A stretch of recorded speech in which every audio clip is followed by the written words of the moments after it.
नमस्कार, मैं हूं शम्स ताहिर खान और आप देख रहे हैं वारदात। ये शिकायत काफ़ी ज़ोरों शोर से सामने आ रही थी कि लोग कोविड टेस्ट करवाने जा रहे थे। कोरोना के उनके पास सारे सिम्टम थे, लेकिन रिपोर्ट निगेटिव आ रही थी। अब इस सवाल का जवाब मिल गया।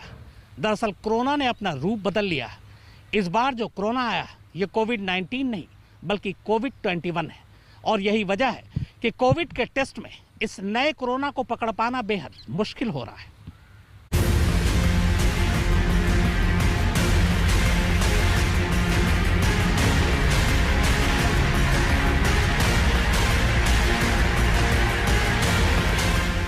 दिलासा देना एक बात है, लेकिन सच्चाई से मुंह छुपाना अलग। हम खुद को इत्मीनान दिलाने के लिए कह सकते हैं कि सब ठीक है, मगर ये आंकड़े बता रहे हैं कि all is not well. Corona के जितने मामले शुरू के 3 महीने में आए थे, हिंदुस्तान में अब वो मामले रोजाना आ रहे हैं, और ये आंकड़े छोटे मोटे नहीं बल्कि बेहद बड़े हैं। करीब 3 लाख लोग रोजाना अब देश में कोरोना की चपेट में आ रहे हैं, जिनमें 2000 लोग रोजाना इस वायरस की चपेट में आकर दम तोड़ रहे हैं। लेकिन कोरोना का कहर है कि थमने का नाम ही नहीं ले रहा, बल्कि दिन ब दिन बलवान और बलवान होता चला जा रहा है। अब खबर आई है कि कोरोना का एक और नया वर्जन यानी संस्करण आ गया है, कोविड-21।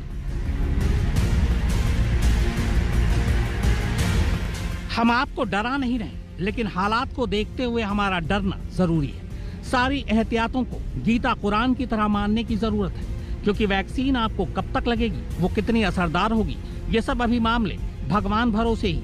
वैक्सीन लगवाने के बाद भी लोग कोरोना से इन्फेक्टेड हो रहे हैं। हालांकि इसका ये मतलब नहीं है कि वैक्सीन न लगवाई जाए। वैक्सीन लगाना इसलिए ज़रूरी है क्योंकि इसे लगवाने के बाद गुंजाइश है कि भले आप कोरोना से दोबारा संक्रमित हो जाए, मगर जान जाने का खतरा काफ़ी कम हो जाता है। क्योंकि जिन लोगों को वैक्सीन नहीं लगी है, उनकी मृत्यु दर बढ़ी है। लेकिन मृत्यु दर कम या ज़्यादा होना आपको कोरोना के कहर का सही आइडिया नहीं दे सकता, खासतौर पर कोरोना की इस दूसरी लहर में, जहां ये मामले हैरत अंगेज तरीके से बढ़ रहे हैं। आइए आपको इसे एक मिसाल देकर समझाते हैं। फर्ज कीजिए 5 लोग कोरोना से संक्रमित हैं और उनमें से 2 की मौत हो जाती है, तो मृत्यु दर 40% होती है। सुनने में ये भले ज्यादा लगे, लेकिन मरने वालों की तादाद सिर्फ 2 है। अगर 20,000 कोरोना के मामले हैं और उनमें से 200 लोगों की मौत हो जाती है, तो मृत्यु दर 1% होगी। लेकिन इस बार मरने वालों की तादाद 200 है, तो अगर कोरोना के मामले इसी तरह बढ़ते रहे तो मृत्यु दर से इस पैंडेमिक का अंदाजा नहीं लगाया जा सकता। जानकारों का मानना है कि कोविड हमारे साथ ही रहने वाला है, पर जैसा पिछले साल था वैसा नहीं। इस बार कुछ नई चुनौतियां हमारे सामने होंगी। इनकी पिछले साल के हालात से तुलना नहीं की जा सकती। इस बार जो दिक्कतें हैं वो नई हैं, तो जाहिर है जो उसके हल होंगे वो भी नए ही होंगे। आसान जुबान में कहें तो कोविड-19 खत्म हो चुका है, और जो आज हमारे साथ है वो है कोविड-21। पर ये कोविड-21 है क्या, और कैसे ये उस कोविड से अलग है जिसे हम बचते बचाते पीछे छोड़कर आए? तो आइए इसे भी समझते हैं। कोविड-21 कोई नई बीमारी नहीं है, बल्कि एक नया म्यूटेंट है, सार्स कोविड-19 का, जो 2021 में लोगों को बीमार बल्कि बहुत बीमार कर रहा है। जिस तरह से हमारी इम्यूनिटी हमारी बॉडी के इन्फेक्शन में आने के बाद उसके लिए एंटीबॉडीज बना लेती है, स्मार्ट और एडवांस हो जाती है, अपने अंदर बदलाव कर लेती है, वैसे ही बीमारियां भी स्थायी नहीं होती। वायरस भी वक्त के साथ साथ बदलते रहते हैं। पिछले साल हमने जैसे खुद को इसके लिए तैयार किया था, लाइफ स्टाइल को चेंज किया था, मेडिकल और हेल्थ केयर सिस्टम में बदलाव हुए, उसी तरह कोविड-21 वेरिएंट प्रोटेक्ट है इन सभी बदलावों का। और ये कोविड-21 कोविड-19 से बहुत ज्यादा स्मार्ट है। हो सकता है कि आने वाले वक्त में यह वायरस अपने आप को और बदले, और यही वजह है कि कोरोना की दूसरी लहर कई हद तक ज्यादा खतरनाक और जानलेवा है अपनी पहली लहर से। क्योंकि पहली लहर में इसके वेरिएंट कम थे और इनका स्वभाव भी काफी हद तक एक जैसा था, जिन्हें ट्रैक करना और पहचानना आसान था। लेकिन इस दूसरी लहर में कई सारे वेरिएंट हैं, वो ज्यादा स्मार्ट भी हैं, तेजी से संक्रमण फैलाने वाले भी हैं, और हमारे देश के अलग अलग हिस्सों में फैल भी रहे। आइए कोरोना के इन्हीं वेरिएंट्स का कच्चा चिट्ठा खोलते हैं, तब शायद आप समझ पाए कि क्यों इनका एक साथ ट्रेस करना, ट्रीट करना और इनसे बचना इतना मुश्किल हो रहा है। दुनिया में मोटे तौर पर अब तक 3 वेरिएंट मिले थे। इन्हें इस देश के नाम से ही बुलाया जाता है जहां ये पहली बार पाए गए। इनमें पहला है यूके यानी इंग्लैंड वेरिएंट, दूसरा है साउथ अफ्रीका वेरिएंट, और तीसरा है ब्राजील वेरिएंट। देश की बात करें तो यहाँ अलग अलग हिस्सों में कोरोना के अलग अलग वेरिएंट पाए गए। मसलन कर्नाटक और बेंगलुरु में सबसे ज्यादा साउथ अफ्रीका वेरिएंट पाया गया, दक्षिण भारत में भी साउथ अफ्रीका वेरिएंट काफी तेजी से फैल रहा है, जबकि यूके वेरिएंट पंजाब में काफी मामलों में देखा जा रहा है। महाराष्ट्र में कोरोना विस्फोट के लिए यूके वेरिएंट जिम्मेदार माना जा रहा है। यूके वेरिएंट ने महाराष्ट्र में खुद को म्यूटेट भी कर लिया है। अब इसके भी 2 वेरिएंट्स हैं। इसका मतलब यह है कि पहले वाले वेरिएंट से बनाई गई एंटीबॉडीज यानी प्रतिरोधक क्षमता से ये बच सकता है और किसी इंसान को दोबारा संक्रमित कर सकता है, जो इसे और ज्यादा खतरनाक बना रहा है। इस डबल म्यूटेंट वेरिएंट को इंडियन वेरिएंट के नाम से जाना जा रहा है। कई देशों ने तो भारत यात्रा पर सिर्फ इसलिए बैन लगा दिया है क्योंकि उन्हें इस इंडियन वेरिएंट से डर है। अगर इस वेरिएंट को आप ध्यान से समझेंगे तो कोरोना के मामलों का जो अचानक विस्फोट हुआ है उसको भी समझ जाएंगे। भारत में पाए जा रहे कोरोना वायरस के इस नए वेरिएंट में एक बदलाव वैसा ही है जैसा ब्राजील और साउथ अफ्रीकी वेरिएंट में देखने को मिला था। इस बदलाव की वजह से न सिर्फ वो टेस्टिंग किट के जरिए पकड़ में नहीं आ रहा, बल्कि टीका या पिछले इन्फेक्शन से पैदा हुई एंटीबॉडीज का मुकाबला करने में भी ये सक्षम हो जाता है। इस नए वेरिएंट की डिटेल्स ऐसे वक्त में आई है जब जीनोम सीक्वेंसिंग डेटा से सबसे पहले भारत में मिले एक और वेरिएंट के बड़े पैमाने पर फैलने की बात चली। यह नया वेरिएंट कुछ वक्त पहले पश्चिम बंगाल में सामने आया था। म्यूटेशन और उसके क्लिनिकल असर पर डिटेल में स्टडी अभी नहीं की गई क्योंकि ये डबल म्यूटेंट वेरिएंट काफी तेजी से फैल रहा था। बंगाल से जितने म्यूटेशन सामने आए हैं उनमें से करीब 25% में ये वेरिएंट मिला है। इसी तरह के म्यूटेंट के कुछ केस अमेरिका, स्विट्जरलैंड, सिंगापुर और फिनलैंड में भी देखे गए हैं। देश में इस म्यूटेंट के 130 केस मिले हैं, इनमें से 129 बंगाल से ही हैं। पूरी दुनिया में इस म्यूटेंट के सबसे ज्यादा मामले भारत में ही हैं। दूसरे लफ्जों में कहें तो कोरोना का ये देसी वेरिएंट है। इस वेरिएंट ने कुछ बदलावों के बाद खुद को और मजबूत बना लिया है, जो प्लाज्मा थेरेपी को भी चकमा दे सकता है। इस नए वेरिएंट की वजह से अब बंगाल को लेकर चिंता बढ़ने लगी है, क्योंकि यहाँ अभी भी चुनाव चल रहे हैं और नेता भीड़ बुलाकर और दिखाकर गदगद हो रहे हैं। जैसे जैसे कोरोना के ये नए संस्करण आ रहे हैं, वैसे वैसे हमारी बॉडी को फिर से काम करना पड़ रहा है कोरोना के नए वेरिएंट के खिलाफ एंटीबॉडी बनाने में। और इस प्रतिरोधक क्षमता का रोल बहुत ज्यादा अहम होने वाला है हमारी इस लड़ाई में। पर ये इम्यूनिटी या एंटीबॉडी बनती कैसे है, और पुराने वेरिएंट के लिए किसी बॉडी के अंदर इम्यूनिटी डेवलप हो जाती है तो क्या वो कोविड-21 के लिए भी असरदार साबित होगी? टी सेल्स यानी थाइमस सेल और बी सेल्स यानी बोन मैरो सेल, ये 2 सेल हैं जो हमारे अंदर मौजूद संक्रमण का लेखा जोखा रखते हैं और उससे लड़ने के लिए अपनी प्रतिरोधक क्षमता में बदलाव करते रहते हैं। ये किसी भी एंटीबॉडी की तुलना में काफी अहम है, खासकर तब जब बात आती है किसी भी वायरस के खिलाफ लंबे वक्त तक सुरक्षा देने की। वैज्ञानिक प्रमाण है कि हमारे शरीर में मौजूद ये दोनों सेल कोविड से बचने के लिए मेमोरी बना सकते हैं। एक रिसर्च के मुताबिक जो लोग सार्स से 2003 में संक्रमित हुए थे, उनके टी सेल्स ने कोविड के वायरस को पहचान लिया और उसके विरुद्ध एंटीबॉडी बना ली। तो अगर हमारे शरीर में मौजूद टी सेल्स कोविड-19 को पहचानना शुरू कर दे तो उसके ये नए वेरिएंट हमारे लिए कम खतरनाक होंगे। हालांकि 100% ऐसा होगा, यह भी रिसर्च का विषय है। कुछ वैज्ञानिक इससे इत्तेफाक नहीं रखते हैं। उनका कहना है कि मुमकिन है कि टी सेल्स वायरस का पहचानना शुरू कर दे, लेकिन उसका यह मतलब नहीं होगा कि खतरा टल गया है, क्योंकि कोविड-21 का बुरा या कमजोर वेरिएंट भी कोविड-19 से कई मायनों में अलग होगा।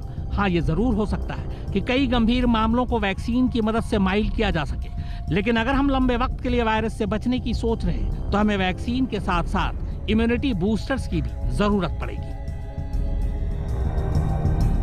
इस बार हालात खराब इसलिए भी हुए क्योंकि कोरोना के वायरस ने अपने को बार बार बदला। पहले हर तरफ जिस डबल म्यूटेंट का शोर मचा हुआ था और अभी जिसे साइंटिस्ट ढंग से समझ भी नहीं पाए थे कि ट्रिपल म्यूटेंट ने दस्तक दे दी। यानी पहले डबल म्यूटेंट वाला कोरोना वायरस अब ट्रिपल म्यूटेंट हो गया है। मगर सवाल ये है कि आखिर ये ट्रिपल म्यूटेंट है क्या? कोरोना की दूसरी वेव से सबसे ज्यादा प्रभावित राज्यों में वायरस के 3 अलग अलग वेरिएंट्स मिले हैं। इन सैंपल में 2 सैंपल में स्पाइक प्रोटीन में 2 बड़े म्यूटेशन या बदलाव देखने को मिले। तीसरे वर्जन में स्पाइक प्रोटीन के बाहर बदलाव देखे गए हैं। साइंटिस्ट के मुताबिक ये बदलाव भी अहम है। आसान जुबान में इस डबल और ट्रिपल म्यूटेंट के चक्कर को समझे तो जैसे वक्त के बारे में ये निश्चित है कि वो बदलेगा जरूर, वैसे ही वायरस के बारे में भी ये तय है कि ये रूप बदलेगा ही बदलेगा। तो भारत में इस डबल वेरिएंट जिसे B1617 का नाम दिया गया, उसमें SARS-CoV-2 के 2 म्यूटेंट हैं। मतलब SARS-CoV-2 का जो वायरस था उसमें अब 2 बड़े बदलाव आ गए हैं। इन बदलाव के नाम है E484Q और L452R। E484Q म्यूटेंट ब्रिटेन और साउथ अफ्रीका में पाए गए कोरोना वायरस वेरिएंट से मिलते जुलते हैं। इसी तरह से L452R वेरिएंट्स की वजह से अमेरिका के कैलिफोर्निया में तेजी से वायरस फैला था। ये दोनों बदलाव दूसरे देशों में पाए गए कोरोना वायरस के वेरिएंट्स में भी पाए गए, लेकिन ये पहली बार भारत में ही हुआ है कि एक ही वेरिएंट्स में दोनों बदलाव आ गए। इस तरह से इससे डबल म्यूटेंट वाला कोरोना वायरस कहा गया। आप पूछेंगे कि आखिर वायरस को बार बार रूप बदलने की जरूरत ही क्यों पड़ती है, तो इसका जवाब बस इतना सा है कि नेचर में सर्वाइवल फॉर फिटेस्ट, यानी जो फिट है वो हिट का फंडा चलता है। वायरस भी चाहते हैं कि वो खुद को ऐसे ढाल लें कि शरीर के अंदर जाकर उन पर एंटीबॉडी का कुछ असर न हो। इस वजह से ही डबल म्यूटेंट वाले वायरस से शरीर पहले की तरह नहीं लड़ पा रहा। इसकी वजह यह है कि डबल म्यूटेशन की वजह से वायरस के स्पाइक प्रोटीन में ऐसा बदलाव आ गया है कि ये इंसानी शरीर में बेहतर तरीके से खुद को बचा पा रहा है। ये स्पाइक वही है जो आपको कोरोना वायरस की फोटो में कांटे जैसे दिखते हैं। अब तीसरे वेरिएंट्स ने दस्तक दी है। उसके बारे में फिलहाल इतना पता चला है कि कुछ सैंपल में डबल वेरिएंट्स में हुए बदलाव के अलावा भी बदलाव देखे गए। मतलब ये कि E484Q और L452R के अलावा कुछ और भी देखने को मिले हैं। चूंकि अभी इसके बहुत कम सैंपल मिले हैं, ऐसे में इसके बारे में पूरी जानकारी नहीं मिल पाई है। शुरुआती जानकारी के मुताबिक इससे कोरोना का वायरस और तेजी से फैल सकता है। जितनी जल्दी ज्यादा से ज्यादा सैंपल की जांच होगी, उतनी जल्दी ही ट्रिपल म्यूटेंट की जानकारी मिलेगी और उतनी जल्दी ही उससे लड़ने की रणनीति बनाई जा सकेगी। कैमरामैन विनोद शिकारपुरी, फारूक माभैदर और सुप्रतीम बनर्जी के साथ शम्स ताहिर खान, आज तक। कोविड-21 ने आखिर क्यों अपनी शक्ल, सूरत और चाल बदल दी? पूरी कहानी इस ब्रेक के बाद। आप देखते रहिए वारदात।